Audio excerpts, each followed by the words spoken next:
یعنی گویا کہ جو ہم کہتے ہیں اولاد کا نیک ہونا بڑا ضروری ہے، وہ کیوں نیک ہونا ضروری ہے؟ کیونکہ یہاں اولاد آپ کو فائدہ دے نہ دے، اگر نیک ہوگی تو آپ کے جانے کے بعد بھی آپ کو فائدے دیتی رہے گی۔ حتیٰ ایک بچہ قرآن کی تلاوت کر دے، آپ کا پوتا قرآن پڑھنا شروع کر دے، اس کا بھی اجر آباء و اجداد کی روحوں پر پہنچ رہا ہوتا ہے، اس لیے باقیات الصالحات کہا جاتا ہے۔ تو بہرحال کوشش کریں کہ ہم اپنی اولاد کی ایسی پرورش کریں۔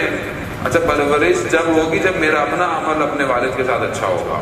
جب میں آج اپنے والدین کے ساتھ اچھا ہوں گا تو یہ خود بخود اچھا ہوگا۔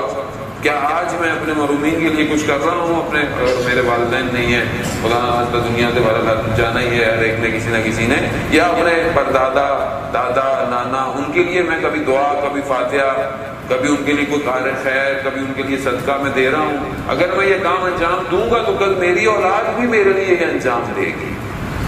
انسان کو تربیت جو ہے وہ اپنے وجود سے سکھاتی ہے۔ دوبارہ وہ انہوں نے بعد میں دیکھا کہ اپنے والد کے چہرے پر، ہونٹوں پر زخم ہیں، تو کہا کہ بابا جان یہ آپ کے ہونٹوں پہ زخم کیسے ہیں؟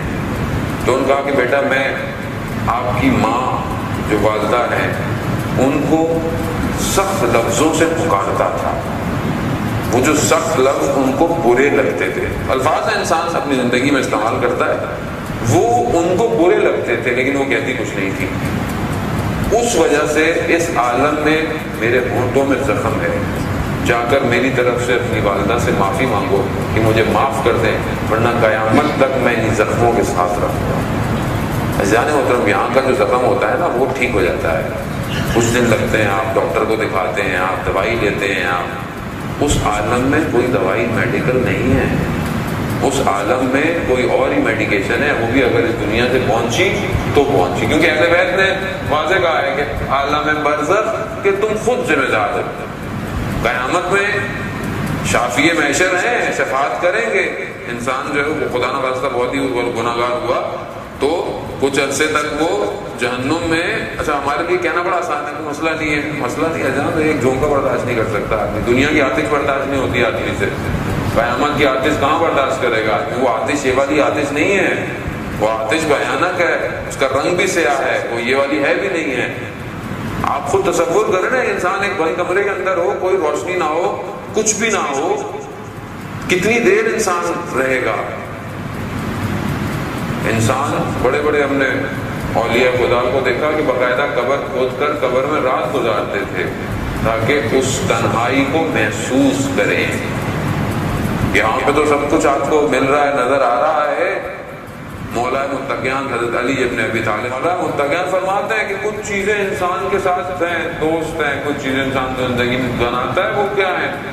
کچھ چیزیں جو دوستی نبھاتی ہے وہ کہاں تک ہوتی ہے؟ کہ جب تک آپ زندہ ہو، وہ چیز آپ کے ساتھ تب تک ہے۔ گائے دنیا، مال، یہ سب کچھ یہ جب تک آپ ہیں آپ کے ساتھ ہے، آپ چلے گئے ختم۔